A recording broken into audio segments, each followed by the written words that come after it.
This is the story of when my neighbor made me watch lesbian porn from when I was 4 years old up until I was 10 years old. So she was a year older than me, and since we were around the same age, our parents had us hang out with each other. I remember that I was 4 years old because she was in kindergarten and I wasn't yet. I remember one day I was waiting for her to get off the bus, and when she got off the bus, she took me into her computer room. She locked the door and told me that I can't tell anybody what she's about to show me. So it started off with just looking up lesbians kissing on YouTube. And obviously I had no idea what this was because my family's very conservative and I never learned about that. So this would go on probably every single time that we hung out, which was probably every day. And she even forced me to watch it in my own house, but there was no lock on my door, so we would put my toy boxes in front of the door so nobody would come in. Honestly, when I think about my childhood, that's the only thing that I really think about. And then it started getting physical. The earliest memory of it being physical was in her backyard on her trampoline. She had me go in a corner where nobody would see us. This is the time my neighbor forced me to watch lesbian porn from when I was 4 years old up until I was 10 years old. Part 2. The first time I remember it getting physical was when we were in her backyard on her trampoline. She would tell me to lay down and then she would force herself on top of me. She would hold my head down and force me to kiss her. I would try to keep my mouth closed, but she would force her tongue in my mouth. She would pull down her pants and then force me to pull mine down.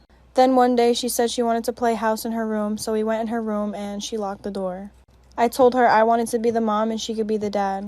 But she told me no, we're both the mom and we have to do what parents do. And she told me to lay down and pull down my pants, but I really didn't want to. Since I kept saying no, she pulled down her pants and told me to put my face where her privates were. Not only was she sexually abusing me, but she would also have me do things like eat leaves and eat grass and eat dirt and just bully me, really.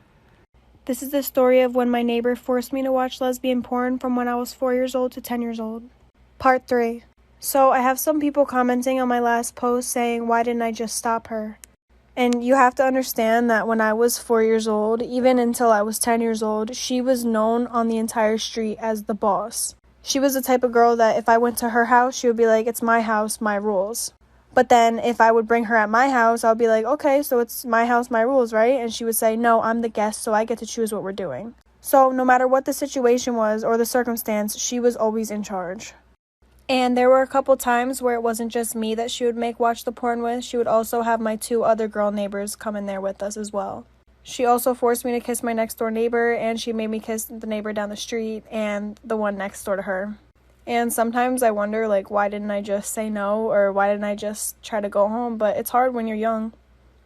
Story of the time I got caught bullying someone. So when I was little, me and all my neighbors would hang out on our street. My one neighbor that I saw the most was awful, to say the least. And everybody on my street called her the boss because she made everybody do exactly what she wanted at all times.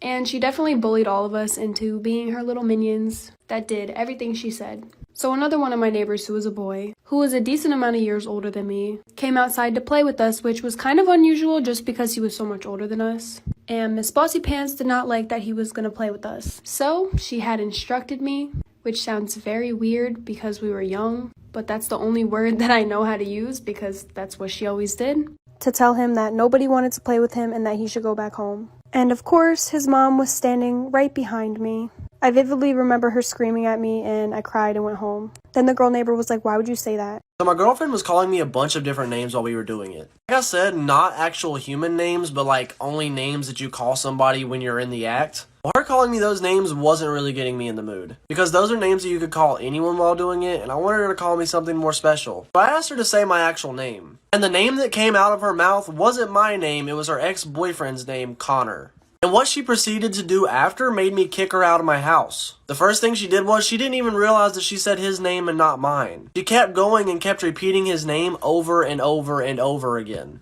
And once she finally realized what she was doing, she slipped up and told me that she was thinking of her ex while we were doing it. So I kicked her out of my house, and then her and her ex got back together, of course. I'm still salty about that shit. That story was from Reddit. If you want more crazy stories, then like and share this video. My girlfriend said her ex's name while we were doing it. So I was over at my girlfriend's house on a Saturday like usual when we decided that we were gonna do it. For the first time, actually. She got on top of me and started to, while she was, doing what she was doing, she was calling me a bunch of different names. Not human names, but things that you only call someone during the act. But her calling me those things wasn't really getting me in the mood, so I asked her to say my name. But instead of saying my name, she said Connor. And what she did after saying his name was even worse than the fact that she said his name in the first place. Like and share to find out what she did in part 2. Download the link in my bio to watch part 2 right now.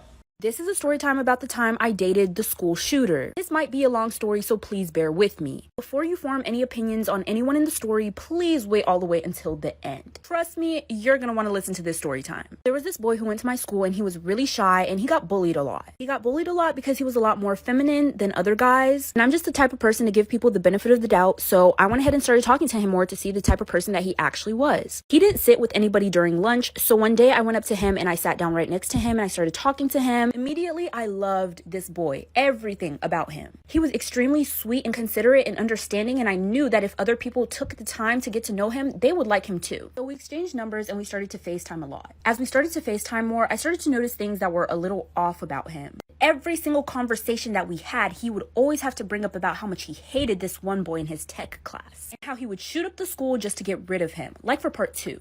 This is part 2 about how I dated the school shooter. So let me backtrack a little bit from part 1. We exchanged numbers, we started to make plans to hang out outside of school, and we just started talking more outside of school, and eventually we started dating. He never really talked about this guy in his tech class until we started dating. Keep that in mind. For some reason, that guy in his tech class really bothered him. Like I said, he started talking about how he would shoot up the school just to get rid of this guy. At first, I thought it was just a joke and he was just saying that, until he kept saying it. He started being so serious about it and he started planning it out and exactly what he would do when he did it. That started to scare me, and so I decided that I was going to record one of these conversations, just in case. During that conversation, he said he planned to shoot up the school the next day. He said, in these exact words, "Fuck it, you know what? I'm just going to do it tomorrow." Then he tells me to not come to school the next day. That's when I know that he was actually being serious. Immediately after, I started writing up an email to the school, like for part 3. This is going to be part 3 of the time I dated the school shooter. So his exact plan was to use this new gun that his dad had just recently bought. And his exact goal was to get rid of that guy in his tech class. And his tech class was in the beginning of the school day. So after I wrote that email to the school about his plan and inserted the recording that I secretly took of him admitting to it, I realized that I had sent that email at around 12:05 a.m. Most of the time, the teachers don't ever email you back unless the school day has already started. That morning, for some reason, everything in my gut was telling me I sent the email too late. They're not going to open it in time. They're not going to see it in time. My mom just thought that I was sick that day, so I told her that I was going to take a walk around the neighborhood. And I totally forgot to mention that he lived in my neighborhood. I told my mom I was going on a walk, but I was actually going to his house to tell his parents. By the time I got there, his mom told me that the dad is driving him to school. I told her his plan, let her listen to the recording. So she checked where the dad put the gun and it was not there. She called the dad to tell him to check his bag. The dad said he had already dropped him off at school and he was halfway home. His tech class was first period, like for part 4. This is going to be part 4 of the time I dated the school shooter. So let me do a little recap. So like I said, I ran to his house that morning to try to tell his parents his plan about shooting up the school, and I showed them the recording for proof. I was only able to tell the mom his plan because the dad had already taken him to school. She checked where this new gun he was planning on using was supposed to be and it wasn't there. Then when she called the dad to tell him to check their son's bag, the dad said, 1, the gun should still be there because he hadn't touched it since he put it away, and 2, he had already dropped him off at school and he was halfway home. I didn't even tell my mama where I was going. I hopped in the car with my boyfriend's mom and we zoomed. The dad had taken a U-turn and he was speeding towards the school too. At this point, first period was about to start in 5 minutes. It was us against time. We were passing cars, running red lights. When we got to the school, the mom barely parked the car. The dad was already in there, I'm pretty sure. But as we were running inside, the dad was coming out with my boyfriend. This is what happened after, like for part 5. This is going to be part 5 about the time I dated the school shooter. Like I said, my boyfriend's parents and I sped to the school and got there in time to stop him from carrying out his plan of shooting the school. I'm guessing the dad told them that there was like an emergency dentist appointment or something. Once they got in the car, the dad made my boyfriend open his bag, and there was the gun. Child, the way my heart...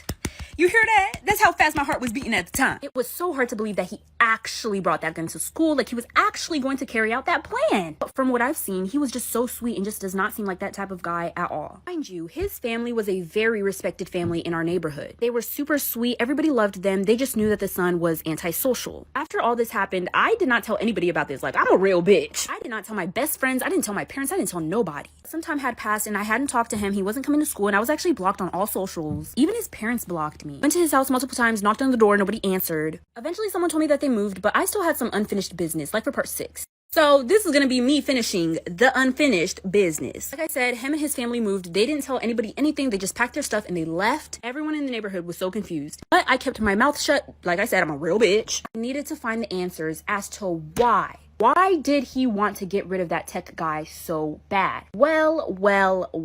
So I went to tech first period just to see who was all in the classroom. I didn't actually go in the classroom, I was just standing outside the classroom. Based on where my ex was saying that he sat in the room, I figured out who the tech guy was. As soon as the bell rang for first period to be over, I ran to that tech class. I stopped that guy that my boyfriend was talking about. I told him everything. And that is when he admitted to me that one day, they were hanging out, mind you, this boy is a senior, my ex was a sophomore. They hooked up, but my ex was ashamed of what he did, so he threatened to say that he was taken advantage of. That boy said, well, I'm gonna tell people the truth then if you're gonna do that. So basically, my ex was embarrassed of his sexuality. Guessing after we started dating, he started to get super ashamed of what he did. And that's why he decided to shoot up the school.